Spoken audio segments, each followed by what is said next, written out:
ગુજરાતના 202 ડેમમાં પૂરતા પાણી ભરાયા નથી. સરકારની માહિતી મુજબ આ ડેમોમાં પાણીની તેની સંગ્રહ શક્તિના 51% જેટલો પાણીનો જીવંત જથ્થો છે, જે ઉપયોગમાં લઈ શકાય તેવો છે.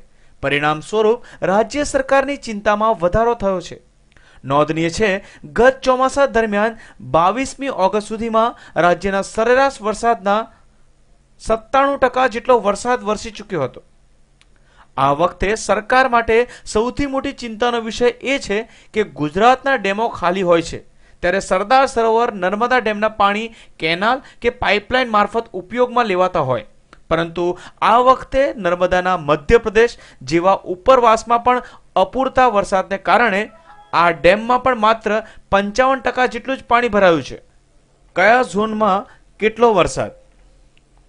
કચ્છ જિલ્લામાં 2013માં 78, 2014માં 43, ઉત્તર ગુજરાતમાં 2013માં 105, 2014માં 47, મધ્ય ગુજરાતમાં 2013માં 97, 2014માં 56, કુલ 2013માં 97, 2014માં 58.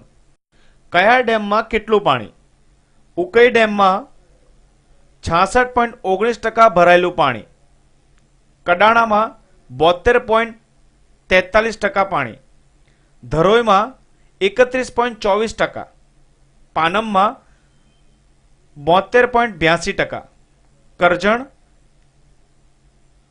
73.27% પાણી ભરાયું, દમણગંગા 62.62%, દાંતીવાડા 12.86%, શેત્રુંજી 29.55%, ભાદર 24.56%, સુખી 68.60%, વાત્રકમાં 50.35%, હાથમતીમાં 5.97%, સીપુ ડેમમાં 8.20%, મચ્છુ 1માં 14.68%, મચ્છુ 2 ડેમમાં 13.47%, બ્રહ્માણીમાં 22.39%, ઊંડા 1માં 8.41%.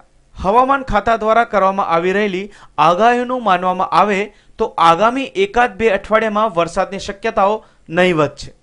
જોકે છેલ્લા 24 કલાક દરમિયાન રાજ્યમાં છૂટો છવાયો વરસાદ થયો છે, પરંતુ ડેમોમાં પાણી ભરાવા માટે એ વરસાદ પૂરતો નથી.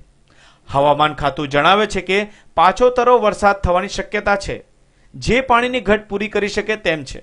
જાણકારોના જણાવ્યા મુજબ જો નવરાત્રી સુધીમાં પાછોતરો વરસાદ સારો થાય તો શિયાળા દરમિયાન સિંચાઈ અને ઉનાળા સુધી પીવાના પાણીની તંગી નિવારી શકે તેમ છે. Bureau report, news online.